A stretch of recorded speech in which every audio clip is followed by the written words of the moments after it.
Hello and welcome to GameSpot After Dark, episode 157 probably. I'm your host, Tom Hossein, and I am joined by Jean-Luc Sepke. Hi. You were. I was waiting for you to sit down. Sorry, you were muted for a sec. It didn't trigger the thing. I was muted? Hell yeah.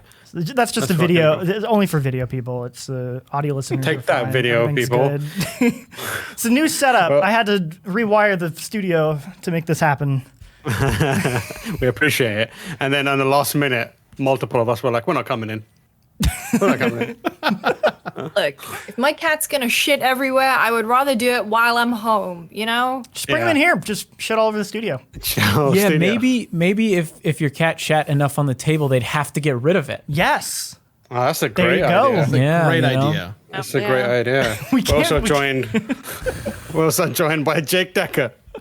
Hello. Yeah, we got to get some cat shit on this table. Let's get it the fuck out of here. Lucy James. Apparently purveyor of cat shit at the moment. Hi. Exactly. And we've got a special guest, Jirard Khalil, a.k.a. the Completionist. Hello. Hey. So excited. I'm doing great. Thank you for having me. I'm stoked to talk to you guys. It's so cool because I didn't know you guys a few months ago, and now I feel like I know all you so well. It's so exciting to be here. So thanks for having me.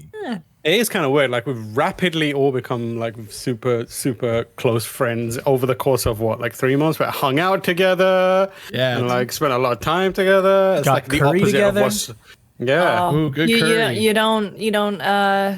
You don't forget a moment like that. Yeah, you never forget. You don't never curry forget with your enemies. Only Watching friends. Jake Baldino almost cry for a Coco Yeah. This is my first time meeting you, and I have not done any of this, so I feel like I'm just kind of emotionally. Like, You have. Cool. Listen, there will always be more chances to eat curry together. It's true. It just means that we're gonna have to schedule a meeting next time and have the podcast at Coco Ichibana. That's just how it works. It's good. It's good. We're gonna make it happen. Yeah. GameSpot after curry. Oh. During GameSpot after curry is every member of GameSpot fucking asleep. Passed out. Just an hour and a half of just us all sleeping on a couch. That's beautiful. That's perfect. There better content? Actually, sleep streams are now against TOS on Twitch. Sadly, yeah. We're learning so much about Twitch. Yeah, I spent a lot of time learning about Twitch TOS because I've been trying to figure out where the lines are so I can get between them. Obviously, we're going to be talking a lot about video games and what we've been playing. But before we get into that, I want to talk to Jirard. Obviously, we've got you here. You are #1 video gamer in the world, in many corners of the world. You're literally called the Completionist. You make it your job to complete games, but you're also a host on G4. And you have been working on something very, very cool that I would love to talk about, just because it's something that you don't see getting made very much these days, but it's something that used to happen a lot back in the day. You're making a not TV series. Well, it is a TV series, but like an ongoing series called God of Work, which is exactly what it sounds like. Tell us about it. Yeah, so God of Work it's technically a TV series because it's airing on cable if you've got G4, and yeah, it's super exciting. I infamously say that I bullied my way into making this show, and it's true. I really. I mean, that's how Kratos would do it. That's what I figured, right? That's how he would do it if he was to make a TV show. Kratos would just harass everyone around him, whether it's sexually or verbally. He just would get what he wants because he's Kratos, the God of War.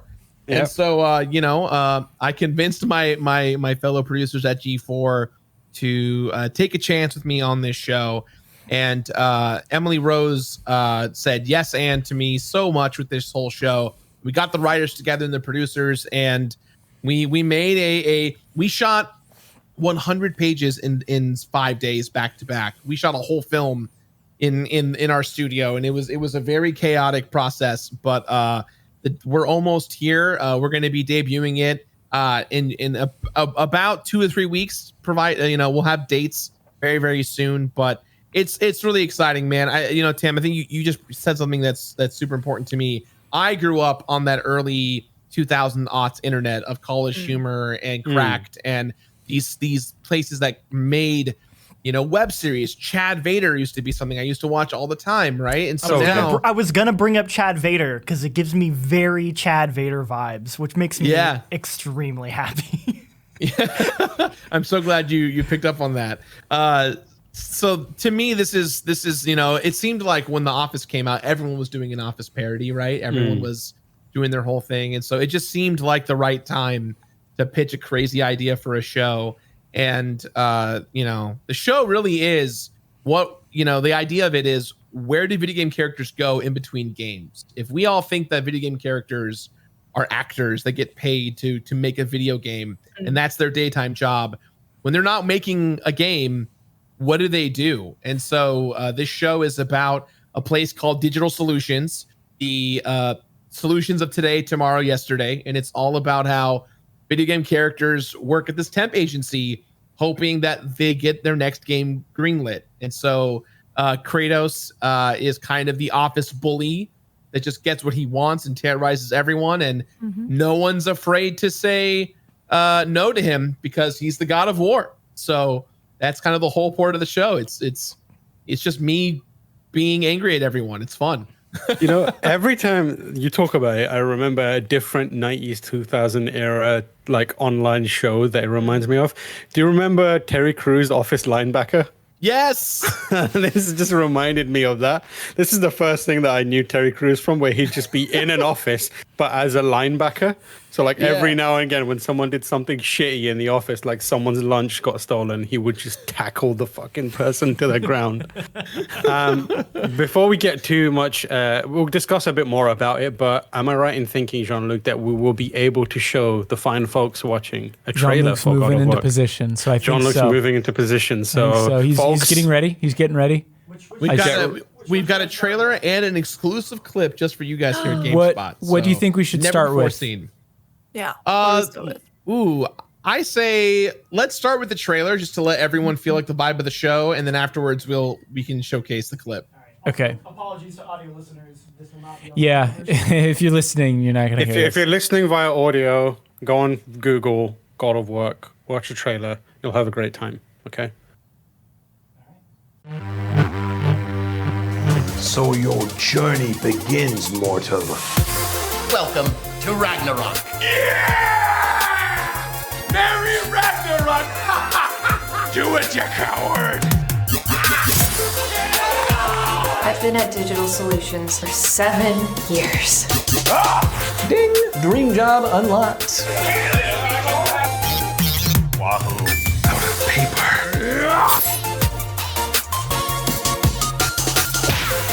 You can't hide! You will face justice!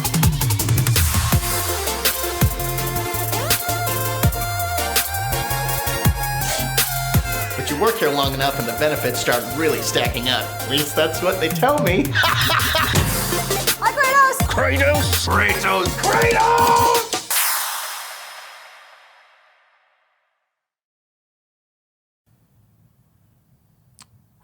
All right. Lovely. That was great. So I have a question for you, Jirard. Yeah. How soon did you decide that you were going to be the God of War, or the team decide that you were going to play Kratos? Because obviously there's a striking resemblance that you have. But was there ever a phase where you were auditioning? I just cannot imagine a scenario where I know. Jirard pitches this and people standing next to him with his beard. Someone goes, maybe we should get that white guy, the scrawny looking white guy. Scott the Woz, he seems like a good fit. Scott the Woz as Kratos. Hey y'all, Kratos here. You know, when I pitched the show, I immediately said I will play Kratos because for 2 reasons. One, I'm gonna sit in a chair and be in makeup for 5 hours a day. I knew that no one in their right mind would want to sit down in a chair and do makeup from 6 a.m. until, you know, 11 o'clock noon, right? That's how long you had to be in the chair for? Yeah, it depended on the day and our shooting schedule and whatnot. But my call time was 6 a.m. I was in makeup until 10, 11, noon, depending. Because we are a studio. So as we're filming all these other projects and God of Work was the priority, I'd have 3 makeup artists working on me at any given moment, and they'd have to break away for a little bit and go work on this shoot or that shoot, and then come back and work on me. And then when we would do that eventually, it was like, great. Now the makeup's falling apart because my makeup's smearing because I'm hot a as fat guy and it's hot as hell. The second thing is that I have done a lot of, not many people know this, but I have been performing on stage in film and theater for years, 15 plus years of experience. And I have dealt with my fair share of bald caps. Bald caps never look good. They never work. They always fall apart. And so the minute that I said we're going to do this, I turned to everyone and said, I'm shaving my head. I'm going to shave my head completely bald. And so what you see in the trailer is not a bald cap. I did, in fact, shave my head. And it grew back pretty quickly, all things considered. I feel like I'm getting there finally. It's wild how quickly it grew back, because we were doing like FPS and stuff, and one week you came in and you were bald, and then 2 weeks later you had like you were fine. I actually think you got those brown people genes. That's why. Oh yeah. You sent an image to the FPS chat of you like, I did something, and it was just a selfie with you looking like a Kratos. I was gonna say, how did you cast the rest of the characters in this? Because we see like Mario's in here, we've got Link in there. How did people be like, I want to be Link, or I want to be? How did that come to pass? So, truth be told, how we wrote the script is we wrote it in a way where no character was specific outside of Kratos being the main character. There are some episodes that theme around certain video game characters. Like, for instance, we have Aloy from Horizon. You saw actually Abby Russell formerly of Giant Bomb and G4. She plays Aloy in an episode. And so we have some characters that kind of pop in and out. But Mario and Luigi are the head of janitorial for the office. So obviously they have to clean up after everyone. We kind of said, hey, once we have the core characters established in this world, we kind of told everyone in the office, hey, if you want to be in the show, go get a costume or go bring in something. And so we had a few folks who cosplay just because we're all a bunch of nerds in the office. And so, we have Ezio Auditore in the cast. We have Scorpion from Mortal Kombat. So, obviously Link is a staple in the G4 pantheon. Drunk Link is always somewhere in G4's Essence of X-Play. So we tried really hard to really make it about Kratos and some of the more immediate characters that affect him in the plot, but everyone else is kind of background dressing that we just said, hey, if you want to be in the show, pitch us with who you want to be and why, and we'll try and get a costume for you, or if you've got one, please bring it in. This is obviously going to be a major success, and there's going to be a season 2, and I would like to pitch for a character on season 2. Okay, sure, I'm ready. If you say Mikolash to more, no. Mikolash is a good one, but I got something better. Here's the thing, right? Imagine the scene: you're having a normal scene play out. Okay, it's the office. Maybe you're at lunch. And then suddenly, from the corner of your eyes, a red phantom emerges out of nowhere and just starts hunting everyone in the office. I could be a red Dark Souls phantom just fucking everything up. And then I just leave. I just do my little wave and leave. How about it? That's our crows that just bother the building, is that we just get Dark Souls invaders. Damn it, someone get the broom. But no, all you say is, hello, very good. And then I just I'll roll through some computers and then leave. Just have G4 HR, who broke all these fucking expensive computers? Is there a red phantom? Can I be a sim where I just kind of there's a mild inconvenience in my way and I just stand and freak out like this because I can't step over things. And then I just keep missing the carpool into work every day because I get stuck. And then she's just on the couch. And then I have 100 babies. Yeah, and grow old and die within 10 minutes somehow. Or you go to the bathroom and we delete the door and then you're stuck there. Oh yeah, I'm just in a swimming pool for some. We'll write it in. There's a swimming pool.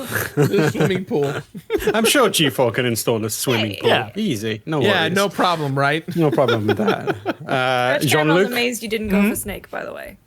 Snake? Snake would be good, but no one needs to see my cheeks on that show. Jean-Luc, do you want to play the exclusive clip that we've got for God of Work? I'm ready to go. Should I set up the stage a little bit? Yeah. Set up the stage. So in this particular scene, this episode is about Kratos' birthday, and he's had a few drinks, and the office is a mess, and that's all you need to know for what you're going to see. Okay. Kratos. It's like passing a Gorgon eye. Ah, Elizabeth, have you ever heard of a Spartan steamer? We need to talk. I'll be out in the squeeze. No, Christopher, you stay. It is too late for you now. Ah! Ah! I don't want to talk about it. Every TV show needs a good like pissing, shitting, and farting scene, which this definitely has. That's you've embodied that character. Yeah. Yeah, we had to just incorporate. I when we were doing that, I think I improv the line about the Gorgon eye just because I thought that was such a weird thing from God of War, the originals that were like so important for Kratos. But yeah, man, the show is crazy. We just our writers are so talented. Zipper, Jacob, and Emily they just said, hey, we're gonna go balls to the walls and see what happens. And I think we said yes to almost every idea. There's so many crazy things here. Xavier Woods plays himself from WWE the 2K series, and there's a bit of a joke about how like the games are buggy, so we were kind of nervous, like which game is he from? Is he from? He's from the new one, so we all like we're like, oh, thank God, like it could have been worse. Yeah. So yeah, there's just a lot of fun little moments like that we paid very close attention to. There's a lot of Easter eggs. If you know a lot of lore about games and relationships with characters, we tried really hard to make it subtle but really fun. The big question is, have you heard or anything from Sony about this? Absolutely not. I have been nothing afraid. From Cory Barlog at all. Anima screener. I don't know if Cory Barlog knows I exist, let alone cares that I exist. You'd be surprised if he watches this, or if anyone knows him. We know him. I would love to have him cameo in season 2. I know that it's a little contentious, obviously, that like it's a parody, it's satire, it's not real. We're not promoting the fact that like this is an official Sony production. It is a sketch series. We didn't get the licenses for anything, but it's considered parody. It's obviously in jest. But I'd love to have Cory appear in season 2 as a tiny cameo. If I know anything about Cory, is that he's got a very good sense of humor. So I bet he would. Even the other day when someone made that God of War like rip-off game, he quote tweeted it with look what they've done. Look how they massacred my boy. So I think he'd be fine. At the very least, we can make sure that he sees it. I hope so. I hope at the very least, I hope that I don't know if anyone from Santa Monica Studios is watching this, but we made this show as a tribute to you guys and the games that you've made, whether it's the first game, whether it's Chains of Olympus, or whether it's the most recent one, and of course Ragnarok are right around the corner. We made this as a love letter to you guys and the wonderful world you created, and the wonderful character, right? Because the whole point of the show is Kratos went from the original God of War games to being this like empathetic, loving father and really bonding with his son, to then just being an out of control rock star that doesn't care about anything or anyone. He's overweight. He doesn't care. He sleeps with anyone he wants. He bullies everyone. He gets what he wants, because that's how Kratos has always lived his life. And so you're seeing a very Hollywood version of Kratos, as if he just is a Hollywood actor, which is, what we really wanted to kind of have fun with. So I hope everyone enjoys the show. Yeah, it looks really, really cool, really, really fun. You don't have an exact airing date, premiere date yet, have you? I do, but I'm tending not to say it. I will say it's going to air in August, and there's only 2 more weeks left of August, so very soon, very, very, very soon. If you follow me on Twitter or social media, you'll see that I'm going to be doing probably images of posters and other trailers and moments just to kind of ramp up the whole thing. The one thing I can say though, it's very exciting is that this will debut on TV normally through the G4 network on cable over the course of several weeks. But if you want to watch the whole thing, when it does come out, the whole season will be available on my YouTube channel on launch day. So that way, if you want to watch the entire show, you don't want to wait, you can watch it all in one go. And then it'll be released on other services and platforms sporadically over the course of the next few weeks. Yep. So go to YouTube and search for The Completionist and subscribe if you haven't already. And you'll be able to watch it there or catch it on TV. Yeah. You know, I just thought about how amazing would it be if Sony did another one of those, those for the gamers adverts where it's like, here is like slow panning across a room where Nathan Drake's scarf is, and then you see like Sackboy running past. Do another one of those, but when the God of War bit comes out, it's just Jirard's God of War version. It's like, hey, what's up? Just passed out. Hey, Hey, I mean, with Chad Vader, that guy, he did Vader so well that Lucas actually hired him to do the voice of Darth Vader in the Force Unleashed, I think it was. So, like, hey, Sony might, so cool. they could hit you up. They could be like, he's a good Kratos, let's get him in. That third God of War game, God of War Fight for Midgard, or whatever the fuck they call it, could be you if what's his name isn't available. What's his name again? Christopher Judge. Christopher Judge. Yeah. Uh-oh. Oh my Chris God. Judge. We lost Charge him. battery How pack. Was that me? embarrassing. Is that me? Oh, you hate to see it. The funny thing about that is, there is no battery pack. It's literally It's overheating. it's literally plugged in. Yeah. Yeah, So, that would happen to there me we a go. lot. I'm just overheat and be like, we're done. yeah. So make sure you check out God of War. We're gonna play a little game later on where we try and cast the Office characters as video game characters, but we'll come back to that later. Before we get there, I'm gonna check in on everyone and what they've been playing. Let's start with our guest. Jirard, what have you been playing recently? Oh man, as far as new stuff, I just started playing Spider-Man on my Steam Deck. Me I have joined the special team of people who own a Steam Deck. Congrats to us. Give No, it's ourselves me a and pat on the Jake. back. Yes, let's go. We did it.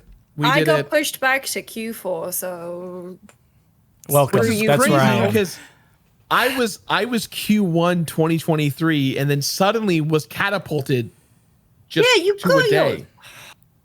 Don't know what. someone tweeted me earlier to ask where I was up to in the queue, if I was still Q3, and he said, "Oh, I didn't get my thing yet," and it took me like an hour to reply, and he went, "Oh, that's so funny because in this hour I got my email," and I was like, I'm happy for you. Well, la-dee-da.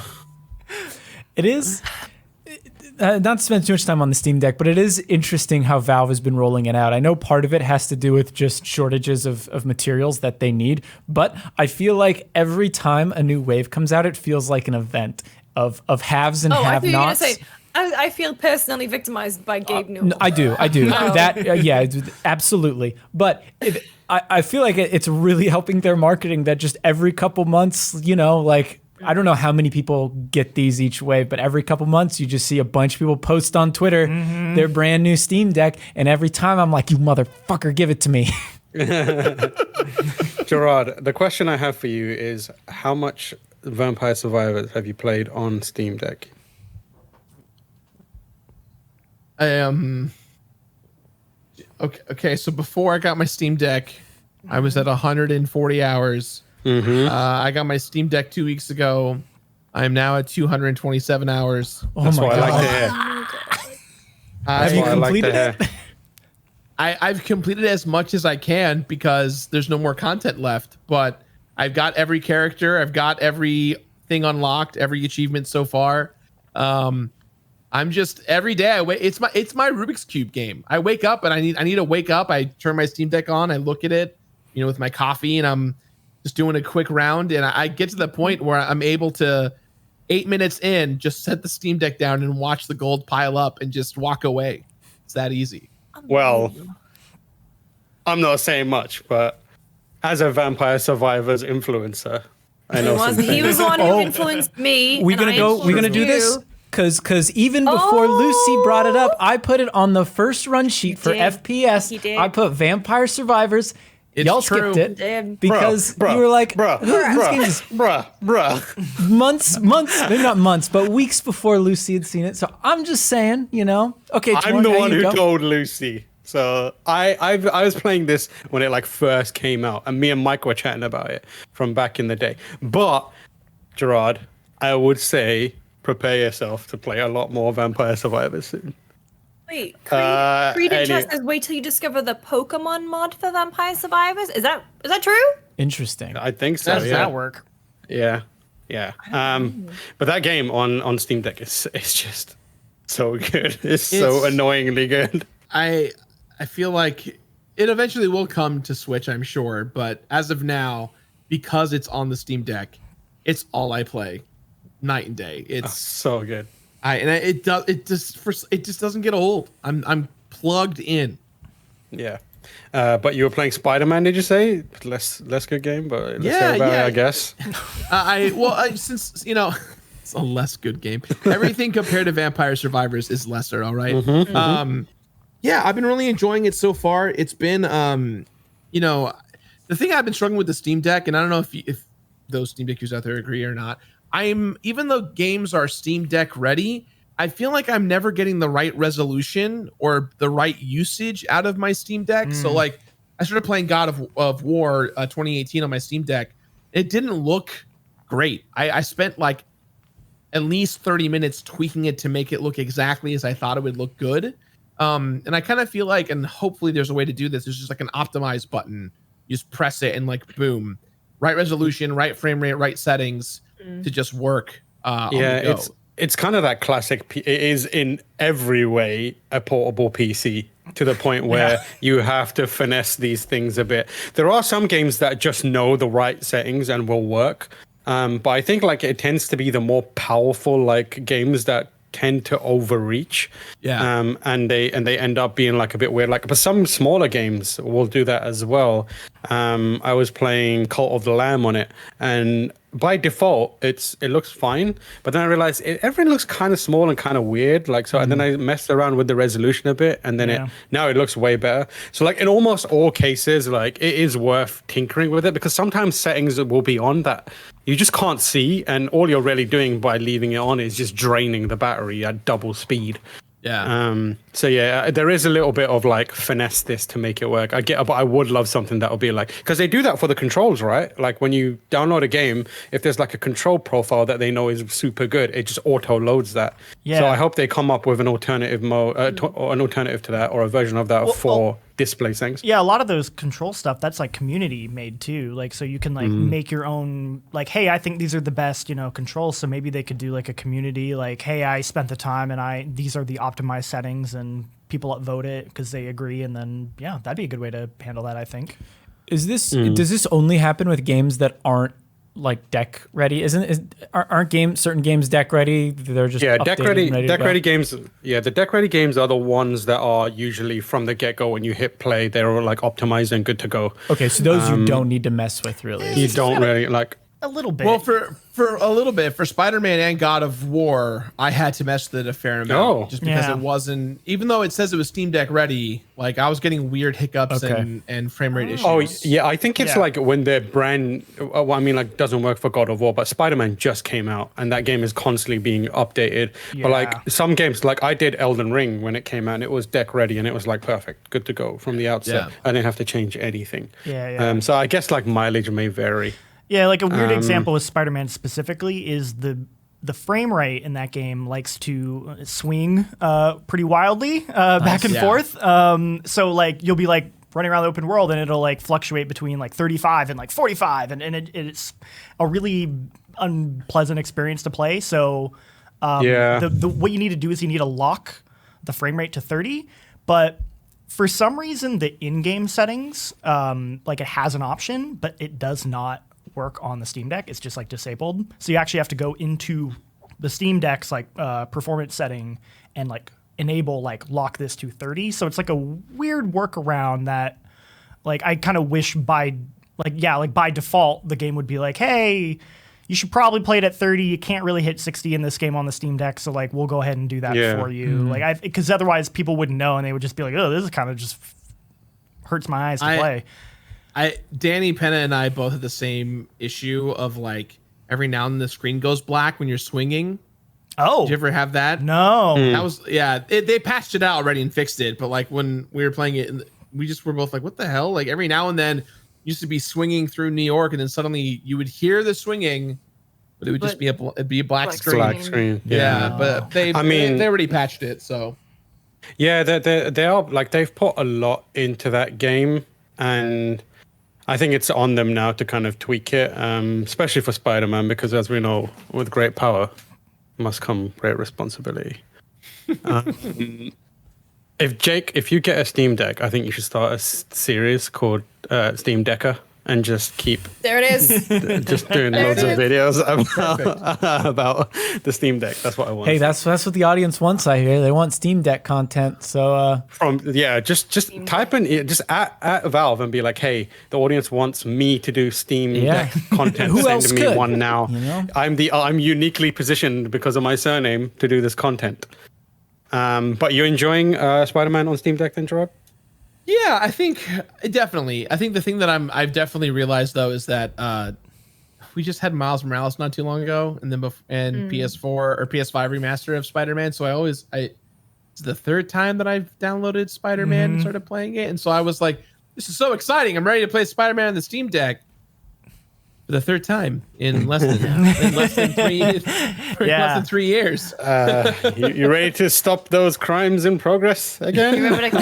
Remember to collect those backpacks? Yeah, right. Yeah. I will say that like playing it on the go though, at least like did kind of rejuvenate my feelings of like a little bit, because it's just like I'm hanging out on the couch, I'm all like cuddled up, or like playing it in the office on lunch. I like that you were like playing it on the go has really rejuvenated me. I'm all hanging out on the couch and cuddled up. Well, like the palm of your hand. There's something like, I don't know. It's like that. I feel like that's why this Switch is so popular. Because there's just something about like, even if you're still in your house, you're just like, yeah, but it's in my hand. Like, I can poop and play. I can poop and swing around at the same time. I mean, I do that all the time without playing that game. You swing too? Nice. Yeah. It's like shooting freeze from half court. That's how I approach taking a shit. I'm just downtown, like swinging my poops, just flinging them. Your bathroom is not that big, okay? Like, What does Spider-Man do when he has to go? Like when he's like swinging around? How does he? Mate, what does he at do? the speed he's traveling, he could easily fucking just squat one out with his pants Like slightly in down. the air, and then be like, no one's gonna know. Like I'll be gone. The moment gone. that comes out of his ass, it's already so far away from him that there's no way anyone pins it away from him. The Daily Bugle's just like, get me pictures of Spider-Man shitting, damn it. J. Jonah Jameson shouting at Peter Parker, I need pictures of Spider-Man shitting. And he's like, that doesn't sound doable, man. There's an audience out there for it, damn it. the phantom shitter rides again. But yeah, anything else you're playing, Jirard? No, that's it. Just Spider-Man, Vampire Survivors. Mostly Nice. Vampire Survivors. Lovely. You love to see it. Jean-Luc, what have you been up to? Most of my time was actually Spider-Man on Steam Deck as well. And then otherwise I just keep playing Bear and Breakfast. I'm just trying to grind out that end game area, Pinefall, I think it's called. They patched. They've been continually patching it. The patch notes are really cute on Steam. Like they like apologize for like misspelling blueberry as blackberry, and they're like fruits are hard, okay? And I'm like, oh, it's okay. I understand. It's fine. I don't understand. Never let it happen again. I was talking to Callie about it, and she's also used to be reviews editor at GameSpot, and she was just like, I love this game so much. but I want to copy edit it. Yeah, I had to turn my brain off for that. I was like, I'll never make it through this game. So there are 2 times where they said west or east instead of west. So they're like, you need to go east. And I'm like, and I was like looking on the east side of the map and I was like, I don't know where to go. And then I like checked the other side and I was like, oh, that's a mistake. Oops. That's a bummer. Yeah. Video game developers, if you need copy editing, hit me up. Okay. and cringe check. Cringe check. And I can do currently my gaming services are copy editing and cringe checking. If you need someone to check if your writing is cringe, I will do it for free. Okay. Wow, free. Yeah. He does it for me all the time. Not a tweet goes out from my account that hasn't been cringe checked. Exactly. So how many of your tweets actually make it out then? That's why she hasn't tweeted in ages.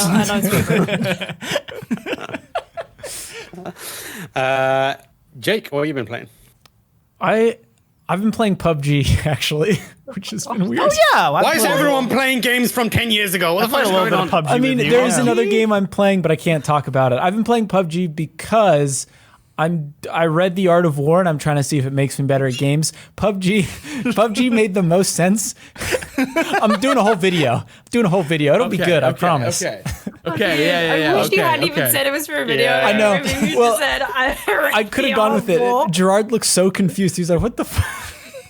It's the most. It was that because what it sounded like was like you were basically going, yeah, I've got these coffee beans that I imported from this one specific country of video games. That's what you were saying right now. Yeah, so I'm doing a video for it, but I landed on PUBG because a lot of the tactics seem to make a lot of sense that could actually work in PUBG. But that said, yeah, I've been playing PUBG, which has been weird because that game, it was one of my favorites when it came out, but it has been passed by every other battle royale at this point.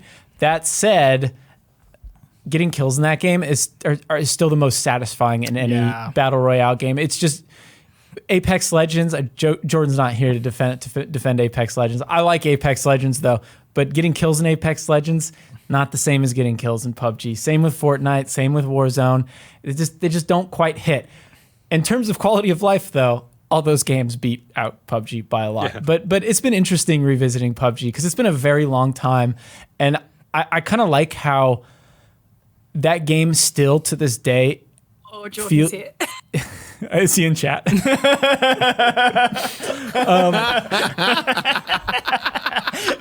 I like how PUBG... Jordan, you're supposed to be writing a review. I will not tell you again. Yeah, Jordan, come on. I like how PUBG doesn't feel focus tested though. It feels like a mess in a good way. Yeah. Like the maps don't really make a lot. I mean, the new ones make a little more sense, but replaying the original map is just someone threw houses on a map. Mm-hmm. There's no roads that lead to half these houses. Houses are missing rooms that should be there. And it seems incomprehensible, but when you're actually playing it, it kind of works and adds to this weird PUBG universe that used to include Calypso Protocol, but now doesn't include Calypso Protocol. So I don't know. Take what you will. Should you go back to play PUBG? Probably not. But I've been oddly enjoying it. And maybe it's because I read The Art of War a couple times and now I'm good at it. All right. Yeah, that's it though. I've read The Art of War a couple times. It's like a 20-minute read. Yeah, it is. It is pretty. Yeah, it's like I took notes for one of them. Took longer. As someone who has read The Art of War a couple times, it's not very good. Okay, it's not very good. It doesn't have a lot of good information in there. I don't know so many people who read The Art of War. Mate, planning teenage boys at some point in their life, that once they hit puberty, the next stage of development is reading The Art of War. I thought it was just being on Encyclopedia Dramatica, but maybe that was just teenage girls. I mean that too, but like Art of War comes first. Yeah, PUBG is such a weird game. Like every time I look at it, I'm like, this is the grossest looking game. Like every time I look at it, it's like actively uninviting. It's also part of it. So broken still. Yeah. Like I can't play the new map. It crashes to desktop every time I try and load the new map. They've released 8 maps now. It's been 6 years or whatever since I'll get like a loot box and it opens up and the image is just not there. So it's just like a square gray box. And I'm like, oh cool. Fantastic. Really stoked about this gray box I got. I have no idea what Just- it is. Meanwhile, Player Unknown is fucking in the wind right now. He's like, I'm out of here. Is he? I made my money. Oh yeah, he Brendan left Green, where are you? He left a while ago, right? Did he? Yeah. Yeah. Remember when you got that Oh, picture yeah. of him doing vape niche? Yeah, me and him, we had an interview where we just talked about vaping the entire time. It was like so weird. He's Brendan, not Brandon. Yeah, it's Brendan. He got a new game studio and he started working on something else and then just not heard from him since. If I remember correctly. Gerard, what were you going to say there? I was gonna say one of the big reasons why Fortnite and all those other, battle royales took off is because how ugly and unoptimized PUBG was. Yeah. Like that truly is I guarantee you, more than half the player base of Fortnite's like, what's a PUBG? Oh Yeah, yeah, exactly. probably They have more. no clue. Yeah. Yeah. And the thing is, like, I don't know, those like janky versions of the games that other people have more popularized still have such a massive fan base. Like, people still play Rust, and Rust is a fucking catastrophe of a video They game. love Rust. They love Rust. Every Still time playing. I go in Rust, I'm like, this was created by blind mice, 100%. Like, it's just a mess in there. Like, it's so weird. I think the interesting thing about PUBG though is I a lot of people did, but I was really into PUBG when it came out. So I watched I don't want to say fall. People love to dramatize things, be like the rise and fall of PUBG. But I watched it go to these meteoric heights and then Fortnite. And I remember a quote, I think from Brendan Green, was like, oh yeah, we're not worried about Fortnite. And then Fortnite overtook it. And then they tried to sue Fortnite. And it was like, no, you dropped the ball here. And then when PUBG started to not like lose some interest, I would say, they added a battle pass. That was their solution. And it was just like, no one wants this shit. Like, they want a game that's optimized and works. Yeah. Anyway, that's my tirade on PUBG. Wait, hang on. Spawn on me. So hi, Khalil, if you're in the chat. It says up, the best grey boxes in PUBG. Yeah, I guess Yep. so. The best grey boxes, everything else, just a waking nightmare. Apart from the shooting. The shooting is good, though. That's what matters. And the weird physics. Sometimes I remember like playing that game and the weird physics would be like, okay, Yeah. I guess I'm not playing this game anymore because I'm like fucking... You'd hit a rock with a car and it would Yeah. just bounce like a bouncy ball. Yeah, across a bunch of- I'm like running towards a weapon and suddenly I'm inside a tractor on the other side of the map. I'm like, all right, cool. I guess I am this bathtub now. Great. But yeah. I am Lucy, the what you tub. been playing? I am the tub. I mean, I was always the tub, but you know. New game. That's what I've been playing. Finally, Cult of the Lamb. a real gamer. Well, I was gonna say. Well, so last week I couldn't talk about Sandman because the embargo was 1 minute past midnight on Friday. But I did obviously watch all of that. But I've been playing a lot of Cult of the Lamb recently, which is a fantastic game that just makes my lizard brain so happy. Because it also kind of it's a management sim, but it's also kind of dungeon crawling, killing guys. I'm playing it on easy just because I can't really be bothered to do so. I know, I'm not a gamer, I'm sorry. I would like No. to rescind my earlier statement. Tam is just like, I'm kidding. You can play on whatever you want, okay? no, I just, I've been struggling a lot with my repetitive strain recently, and I can't do that.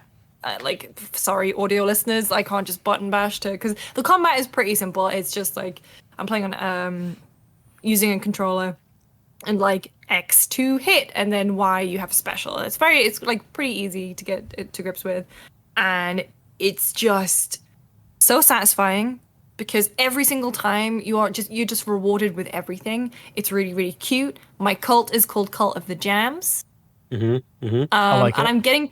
I'm getting to the point now where my cult, I've built them up pretty well. It's a pretty well self-sustaining, it's a colony that's pretty much self-sustaining, but now a lot of my guys are dying and I have to go out and get new ones because I need to live in the life that I've become accustomed to as a cult leader.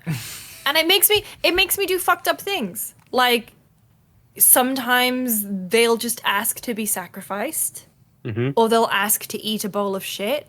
Yep. And I'm just like, that's totally fine. Okay, you want to do this. I don't feel good about doing it, but I guess I will. I got annoyed the other day because I couldn't get tithes from the older cult members. And I was like, why can I only why can I only extort the younger members of my cult for money? And then I was like, oh, that's a pretty fucked up way of thinking about it. But it's a great game. It's a lot of fun. It's always stuff is going up. Always stuff is going up. I'm always leveling up. Either my cult members are becoming more devoted to me, or I have gathered enough faith and devotion to unlock something else. I'm building stuff. There's a farming sim aspect to it. So I'm always growing things and getting things and planting things. Fishing mini game, stuff to collect. And then, that's even before, because I can get lost just doing it, just doing the management stuff, even before you go into the dungeon crawling bit. But it's so fun.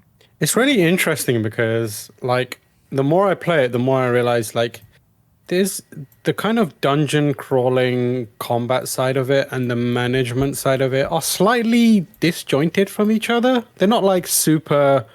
There's not like a perfect loop through each one where one is symbiotically feeding into the other and back and forth. It's kind of like you go into one part of it and that lets you get a few things and then you can do it in the other one. It's kind of like, it doesn't feel as smooth as you might expect it to be, but each part of it is so satisfying that you just don't care. You're just like, I don't really care. Like the combat side of it is like, not to like shit on any other games, but like, Tunic, I think it was. There was a part of Tunic that just didn't feel right to me in terms of the combat. Every other part of Tunic is pretty amazing, but in terms of playing it, I wasn't super into it. But with this game, there's something a little more satisfying about it, and I think that comes from the kind of randomized nature of it, where when you go into a dungeon, the weapons that you get, they're kind of like Hades. They just randomly spawn based on like a selection that you have access to. And you get like a weapon and then you get like a spell of some sort. And each time it occurs. Each time it's like, you don't know what you're going to get. And it's fun to like look at the weapon that you got and you'll be like, how do I make this work for me?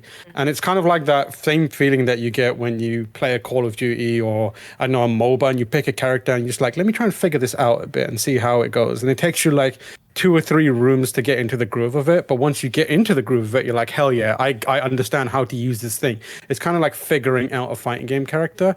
And that's like super satisfying. And then the way it works is like you go through a bunch of these rooms. It's like Binding of Isaac in a lot of ways, where you go through a bunch of rooms and then you get up to a mini boss. And then once you've complete that mini boss, there's a narrative thing where it usually kicks you out. And then you do some stuff in the open world, not the open world, the resource management stuff, clean up some poop, feed that poop. Along the... Make the poop into some porridge or some shit, and some pervert wants it to eat it. But like, and then like you also like during the dungeon bits, you sometimes will come upon, like, it's like that thing where you pick a pathway through each point, and when you're picking your pathway through each dungeon, you'll have like an icon where it's like there's a man on this icon or a person on this icon. It's like, oh, that's a follower, or there's like a resource icon or a weapon icon, and you can like pick your path through it. And if you go through like the person icon, you rescue a follower, which when you go back to the resource management part of it, your town, you can indoctrinate and have them do things, like you can set them to worship. And there's like a statue at the center where anyone who sits there and prays, it kind of feeds into a resource that then you can absorb and spend on like edicts or whatever it may be, like doing certain things to make your cult more culty. Or you can just like spend loads of runs going through it again, collecting resources, and eventually you go through one dungeon enough times that you'll get to the end boss. And then once you wipe that dungeon, it's pretty much done. You need to kill 4 bosses to like unshackle an old one who has like given you your power. But you can carry on going back to those dungeons that you've already done, and when you go in there, the enemies are like more powerful, so you can like resource grind, which is really cool. Yeah, there's also like more stuff to unlock because there's various decorations and buildings you can place in your little cult land. Yeah. There's also a tarot deck, and they are basically game modifiers. And so I have an ability because of the fleece that I'm wearing that at the start of every time I go into a dungeon, I automatically get 4 tarot cards.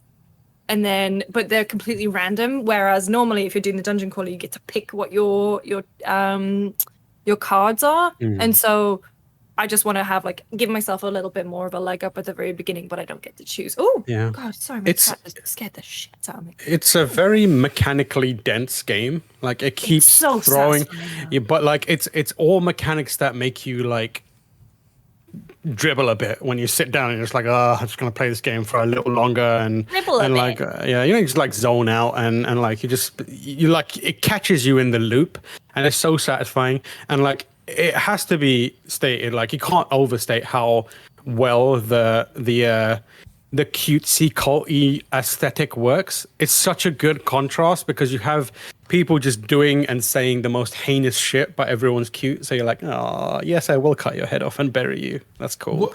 Well, I had a question about the Twitch integration because I keep seeing everyone talk about it. What does the Twitch integration do exactly? You get so whenever you get a new follower, hi Bubba, you get to basically people. I think that they get to opt in, and then they get to be named as a member of your cult. Yeah. Oh, so they become an actual follower. They become like an NPC in your. That's so cool. So yeah, that's it grabs really them. cool. Yeah, when you get a follower, you can actually like set what they look like, and you can like reshape them. Like I've turned everyone who, regardless who I find, I turn them into a fox and change their color. So like I've got a cult of all foxes, and you can like name them, and each one has like likes and dislikes, and you can listen to them, like you can see their thoughts and stuff like that. Sometimes you walk up to someone and be like, let me check what their thoughts are, and it's like, I really wish I was eating poop right now, and you're like, okay, clearly this person wants to eat poop. But like there's various things, and you have to do things like daily you can give them blessings, and every now and then like you'll get dissenters who like appear and they're like screaming in a megaphone about how the cult is bad and stuff, and you can make decisions that are like, I could spend a few days just keep giving this person blessings until like you've brought them back over to your side, or you can chuck them in jail, or you can just kill them. And it's like you can do one of those things, but each one has consequences. Obviously, the longer route is where you give them blessings, but you risk their message kind of carrying further. But the shorter one, if you just outright kill them, you might make a lot of people nervous and doubt you. And so like there's this kind of like really nice, I guess, synergy between certain mechanics. And like I said, the resource management, base building stuff, and the combat stuff in the dungeons isn't like super like connected, but it all works so well and so smoothly that I just don't really care. I'm just like, these are two good games in one game, and it's cute as hell, and it's like really nice, fun writing, and like there's on the Steam Deck there's just a button which you press and the lamb bleats. So I just run around going bah, bah, bah in people's faces, and it's like hilarious to me. I was noticing too, there's like bosses are kind of in 3D, not just 2D. So when you're like in a 3D arena, like I'm looking at a video right now of like this mouth monster, and it looks with trees coming out of its head. It looks so cool. Yeah, I love the art style because it's just such a perfect mix of just really cute, but then especially in the bosses, but also when you are doing the rituals, it just goes from 0 to fucked up. Yeah, it is. And like you get all these cute little animals walk into your little church, and then you select ritual, and then suddenly out of nowhere they all put on these like fucking occultist hoods, and they like get in a circle, and you're like, that was a bit creepy, but There's like also have you met that mushroom pervert? Yeah. I don't like him. Pervert. There's a guy who just asks for mushrooms, but he's really weird. It's got like loads of cool, fun characters, and it's just like I didn't expect it, but it's like one of my favorite games of the year so far. Wow. And it's like easily like I feel like you can get a good feel for whether you're gonna enjoy it within an hour and a bit. There's a demo. Yeah, and there's a demo out for it. So like make sure you just check out the demo at the very least, because chances are you're probably gonna like it, and it runs well on Steam Deck. Other than there's one area where you go into, and it's like a side-scrolling area, and it gets a bit choppy. But it's like you're not in there that much, and it's easy to deal with. Did Miko just get fed there? Yeah, did you hear that? Yeah, I was like, I thought it was mine. Her food auto dispenser just started dispensing food, and she doesn't care these days. She's just like, meh. I think she's realized that no one else is going to eat that food, so she can take her time. Before she'd be like, oh my god, it's food, I gotta get there before anyone else. But now she's just like, this fucking human ain't eating it. Anything else, Lucy? So I watched I'm in the middle of watching, it's not Bird Box, Blackbird on Apple TV, which is Taron Egerton. It's a really cool premise, apparently based on a true story. Friend of the show, Andrew Goldfarb, recommended it. And it's very much scratching that Mindhunter itch that I've been having, where I want some kind of gritty crime drama. But it's basically Taron Egerton, Elton John himself, drug dealer who gets sent to prison for 10 years. And they say that they will get rid of his sentence if he transfers to more like an asylum where they're kind of mentally ill patients. And if he gets one guy to confess to a string of murders, to basically tell them where the bodies are of all these young women, based on a true story, which I'm not looking into too much. But the guy who plays Larry, who also has a twin called Gary, is terrifying. He's so good. It's and like Taron Egerton as well. Like, I understand why people say that he's in the running for Wolverine, because he's ridiculously buff in this. But it's also like prison dramas are never normally my thing, because I actually genuinely find prison very, very scary. Especially there's one like, because my mum used to work essentially in the prison service, and so she would just tell me these stories about what it'd be like. And for a while I wanted to be a criminal psychologist, and she was like, they will eat you up and just spit you out, do not fucking do it. So, and also there was a show in the UK last year with Sean Bean, and he got put in prison, and it was just like the 0 to 100 on riots, and there is a riot scene in Blackbird which fucking terrified me. It was like something out of Watchmen, and it was just but anyway, it's a really good show. It's only 6 episodes. Yep. And it's on Apple TV. But my main thing, and Tam, I know you've been watching Sandman. Yeah, I've been watching 1 episode a day because I've been like trying to relish it. I'm on episode 6, I think. 6 or 7. You got through 24 hours. Yeah, I got 24. They call it 24/7 in this one, Yeah. which is weird, but yeah, quite different from, somehow less harrowing than the comic version, but still It's a pretty little bit harrowing. more hopeful, I guess. Yeah, If you want to see a real list of all the big changes in Sandman, head over to GameSpot.com, because I wrote one up.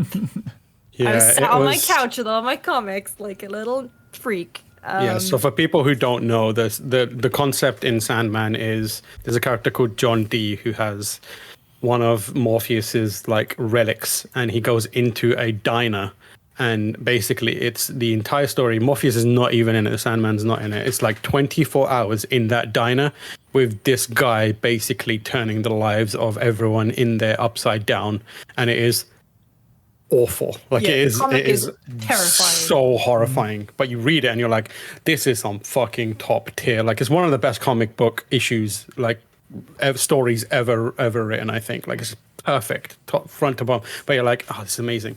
But it's also harrowing to watch. And they do a pretty good job of kind of adapting it for the TV show. The only thing about it is, like, John Dee as a character in the comics is way more like scary to me. Like in the comic, he's like you can't see his face that much. You just see he's basically like a husk of a person. Yeah, he's been in. That's the other thing, is like there are some concessions they had to make because they can't use places like Arkham Asylum. They couldn't use John Constantine. It is Constantine, not Constantine. Constantine. So they've swapped for Joanna.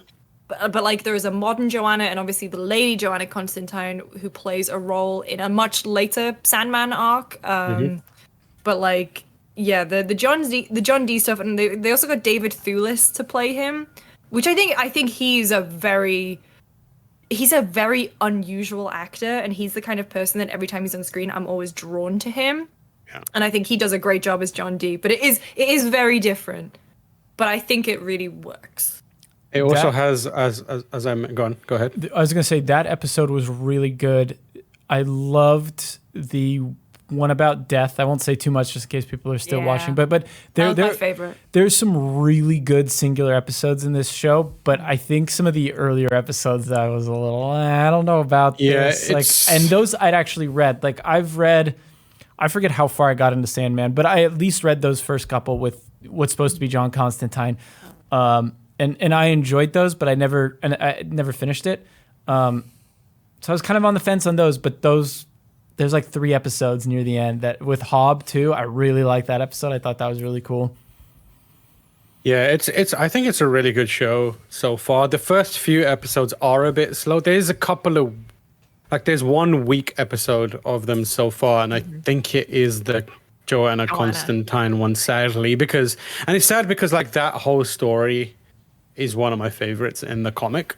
Well, they bring up so even in the comic when John Constantine and Sandman are together, it's to get back Morpheus's bag of sand, and it's just a kind of one issue where they get together, and it turns out that like John's junky ex-girlfriend stole it.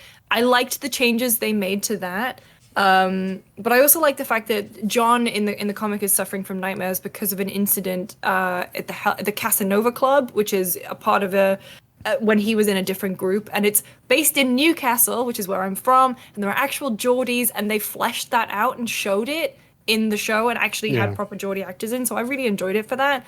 But then they do stuff with Joanna and in the Sandman, and it was a bit weird. I'm not gonna lie, I had no interest in this show until you guys told me about it, because it was advertised to all hell at San Diego Comic-Con, and I had no idea what it was about or what it was. But now hearing you guys talk about it, I'm gonna watch it tonight. It feels very.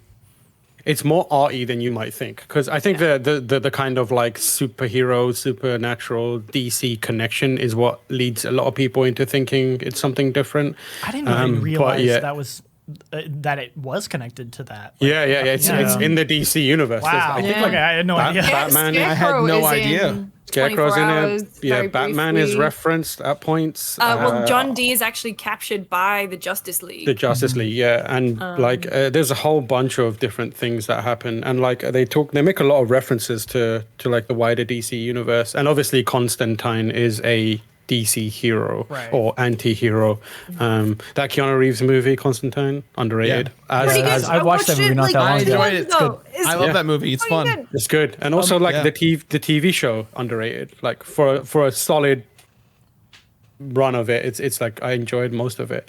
I think he's from Liverpool. How come they weren't able to use those DC characters? Was it because of rights? Because it is produced by Warner Bros., isn't it? It's weird. So I don't know about Arkham Asylum, but Neil Gaiman did say that the rights with John are tied up.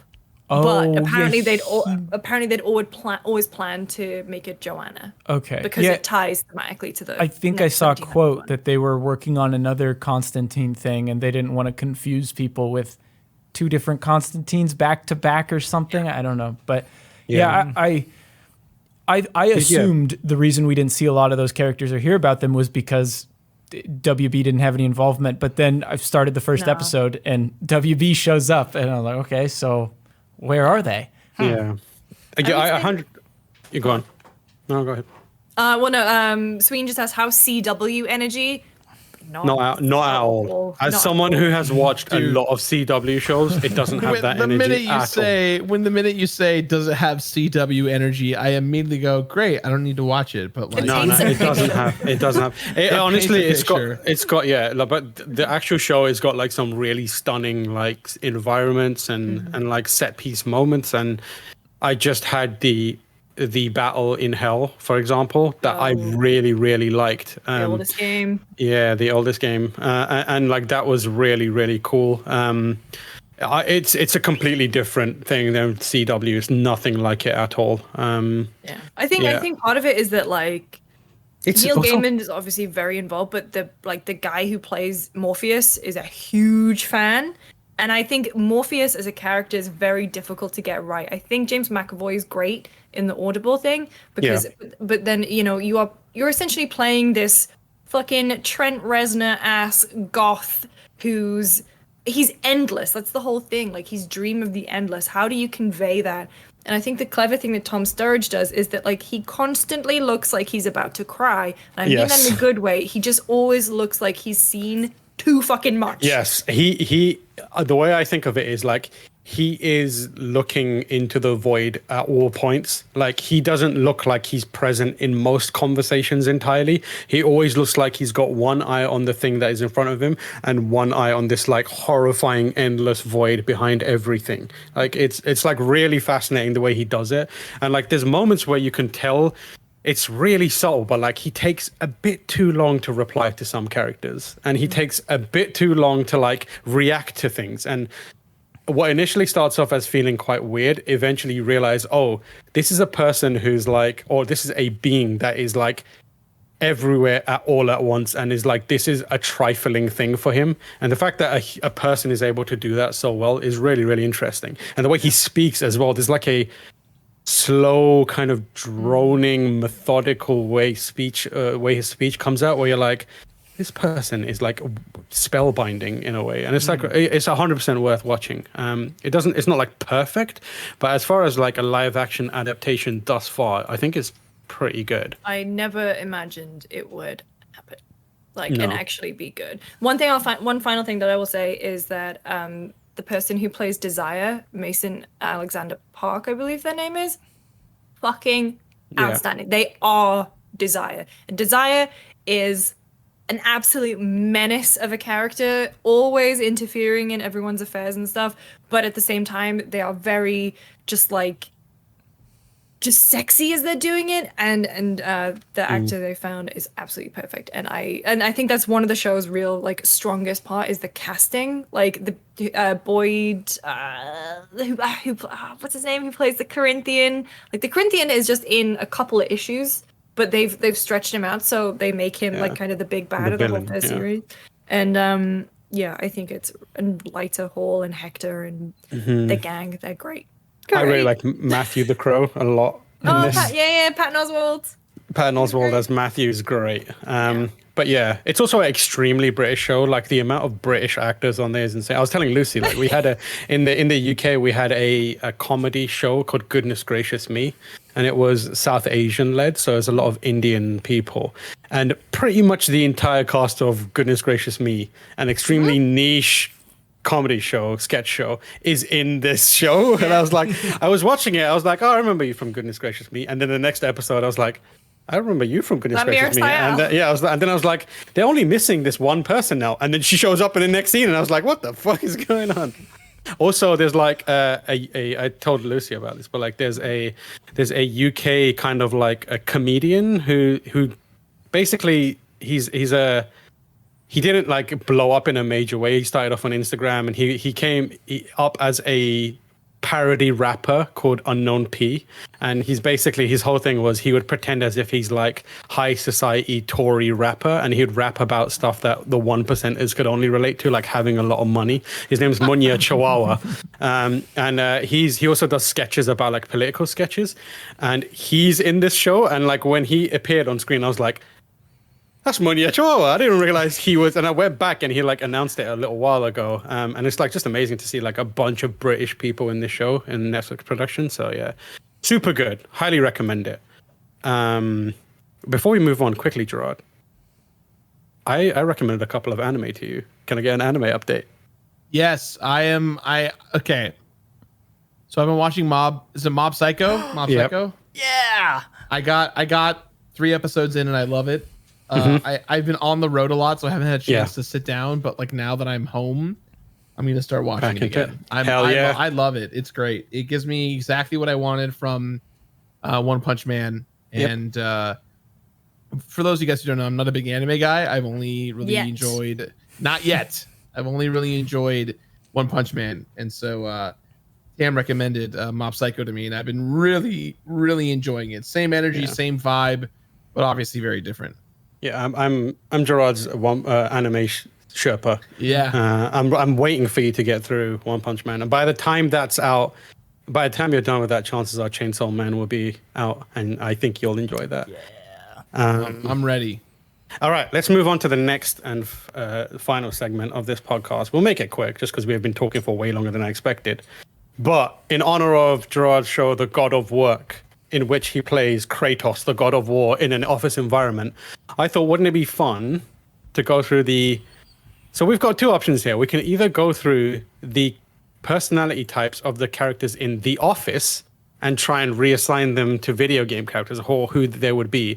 Or we can go through the 11 types of office jobs and try and come up with people to focus on those jobs. Which one would you prefer? I don't watch The Office, so I vote the second one. I watched The Office, but I think the second one. It's been a hot minute since I watched The Office. Okay, so we'll do the roles. These are extremely niche, so this is going to be either absolutely awful or hilarious. I'm ready. Number 1, accounts payable clerk. Okay? What is that? Their primary duties are monitor and process incoming payments for an organization. Their responsibilities include learning about and tracking compliance regulations and the state and federal laws, following company mandated protocols to process incoming payments and performing transactions on behalf of organizations. So basically, the person who makes sure everyone gets paid. Okay. What video game character could be an accounts payable clerk? Is there a character that like requires souls or must harvest souls from people? There are many of those. Oh, I mean, There's Raziel from Soul Reaver. Who like who wants to? Oh no, I've got it. Do you remember that fucking bear from Spyro the Dragon who looked like a little hoity-toity Monopoly man and he would block off levels for you unless you paid him a certain amount of gems? That fucker. What was that guy's name? Chat's got bear Spyro pay. Is it too easy to say Tom Nook? Tom Nook. Oh, Tom Nook. Nook. It's money bags according to the Spyro wiki. Tom Nook's I kind of like Tom Nook is a good one. Tom Nook or even Isabel, maybe?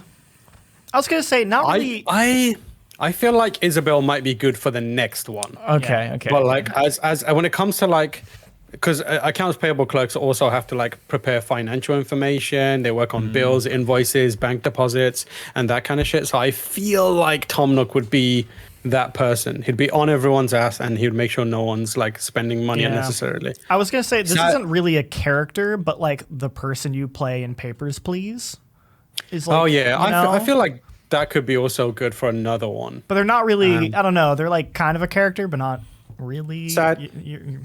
Yeah, sadly, in this weird universe that we created, Tom Nook would be getting paid an average national salary of $35,000. Ooh.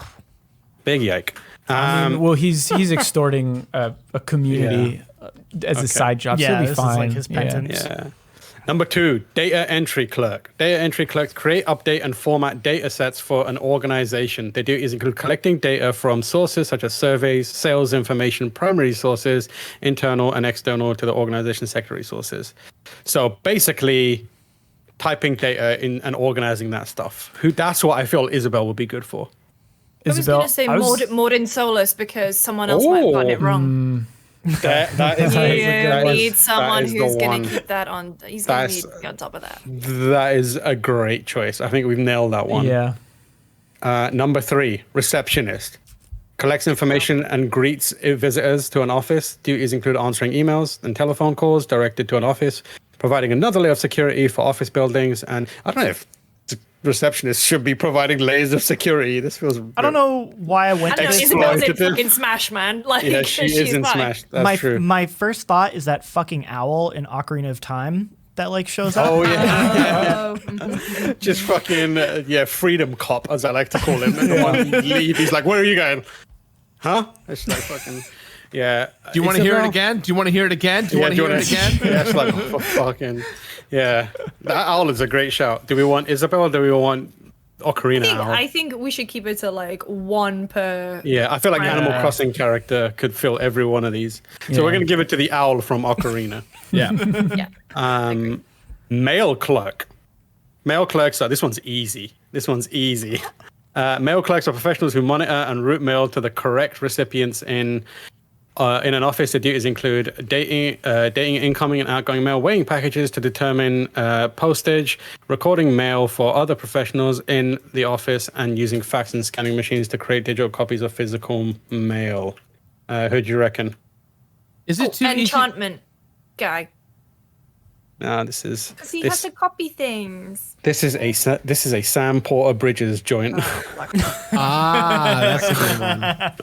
That's a good one. Okay. I was going to say the mailman from Ocarina of Time just seems too easy. Yeah, true. Yeah. I feel like Sam Porter Bridges is the one for this one. You know what? I'd Who love also- to see him fully kitted out, just walking around an office, like also- stumbling around. Fucking. It used to be All over me. the That place. genuinely used to be my job. I love the idea of Sam Porter Bridges using a zip line to go from like one room to the other room when you could like get there in 3 seconds. How about the courier from Skyrim who somehow always bugged and would only be in his underwear whenever he'd approach you with mail? I think he gets fired pretty quickly. I think. Oh, yeah. Well, yeah. I mean, we all know why he Immediate gets HR. fired, but Yeah, exactly. But I also love the idea of him appearing randomly and just co-opting every conversation where when he appears, like the camera zooms Yeah. in on him and you're like, oh, he's hell. here. Cam, is there an intern as an option? Is that a thing in this we list? can add intern to it Because right I was now. going to Who- say the adoring fan from Oblivion. yeah. As the intern. Yeah, that's a great one. Bayazura, Bayazura, Bayazura. Got your coffee here, Mr. Grand Champion. Office manager. Primary duties include controlling the processes inside an office setting. They have duties such as scheduling meetings and appointments with other professionals in the organization, ordering new equipment for the office, and organizing the layout to maximize productivity, repairing or replacing damaged equipment. If we're being honest, it's probably GLaDOS. I was gonna say. Oh. Klaus. That's That's a good Yeah. shout. Yeah. Yeah. It's, and office managers can have like a very malicious streak to them as well. Oh yeah. So GLaDOS is pretty much perfect. Yeah. Let's go to what is this? Executive assistant. Provides support to top-level executives within an organization. Responsibilities include scheduling for executives that they represent, responding to emails for them and calls for them, training new members of staff on office protocols, and meets with the executive when they need. Who's a good Navi. executive? Navi. Yes, as annoying. Yeah. Hey, listen. Hey. Yeah. We've already done Zelda though, so I don't know. Yeah, I'm trying to think not Yeah. Zelda. Oh, wait, I was gonna say like Lydia from Skyrim. Oh yeah. Yeah. Morgana. Time to go to bed. Time to go to bed. Yeah. Boss, Morgana. time to go to bed. Or like Can't do anything else. like one of the Velvet attendants, Oh, yeah. like the Justine. twins or Elizabeth. Yeah, Justine or Elizabeth. But they're very, very aggressive. They like hit you and stuff. So it's like, they'll get fired very quickly. Hey, we're not trying to figure out how long they last. Yeah, we're just not trying to create a good office culture. We're trying to find the right person for the right job. Exactly. Okay. Yeah. Someone said the girl from Bioshock, the little sister, I guess. I think was that what they're called? Little sisters? Little sister. Yeah, I think so. Yeah. But they're like also kind of a bit murderous. A final one, customer service representative. Professionals who support the needs of an organization's customers. Their duties include learning about the products and services and company offers. I got it. You got it? Who you got? The merchant from Resident Evil 4. Yes. Call back anytime. I was gonna suggest. Thank you. Welcome to the circus of Yeah. value. But I think That was good. Got a selection of good services on sale, stranger. Although I like the idea of like a yeah. call center, but it's just a vending machine with like Yeah. like a headset taped to it. Just Come yeah. back when you got some money, buddy. She's like, all right, cool. Wait, I'm trying to make a return. Come back when you get. When you get some money, buddy. That would be great. And there you have it. We have successfully cast a office full of video game characters, which what you can see when you tune into God of Work on G4 later this month, or on the Completionist YouTube channel, where you'll be able to watch all the episodes, binge watch it, or if you want to do the slow release, the slow satisfying release, you go to G4. Jirard, anything else you want to say about your baby God of Work? Oh man, I hope you guys really like it. It's really a love letter to video games and to the developers who make them. And if you like The Office, even if you don't like The Office, I think you're gonna have a good time with it. And again, just a big thank you to you guys for having me. This was really fun. Really honored that you had me and were willing to let me showcase our dumb little show that hopefully everyone watches. So thanks again. Come back anytime. Thank you. Jake, where you at? What you up to? Where can we find you?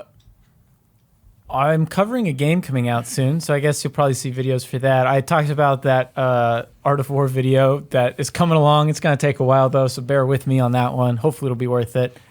Those are the main things. Some smaller stuff here and there. Oh, next week I'll be running the podcast, so we'll see if it makes it live. Ooh. Yeah, I was going to say, you can find me at John Luke Seipke, but you will get nothing from me because I'm going on break for the next week. Wonderful. Lucy? Twitter, etc. Lucy James Games. What am I working on? We've got a new episode of iHeart Gaming coming out. If you're listening on Friday, or if you're watching live, it's coming out tomorrow. It's about Metal Gear Solid. And then we got Jeff's Adventure next week. I'm doing a lot of stuff on a lot of things that are coming out later, but I am very much around, like a bad smell. Bye. Okay. I'm at TomorH everywhere, Twitch, Twitter. I don't do any work here, so you can find me out everywhere else. Yes, Tam, the least hardest worker in all of GameSpot. Yes, that is me. Jirard, before we go, can you just tell people where people can find you as well? Yeah, you can find me on twitch.tv/thecompletionist or my YouTube channel, youtube.com/thatonevideogamer. You can also find me on twitch.tv/G4TV or youtube.com/xplay, where I am reviewing games, completing games, playing games nonstop. I don't sleep. I just play games. I'm a machine. Help me. I need to change my batteries. Thank you for listening. Thank you, everyone, for joining us. We'll see you again next week. Goodbye. Bye.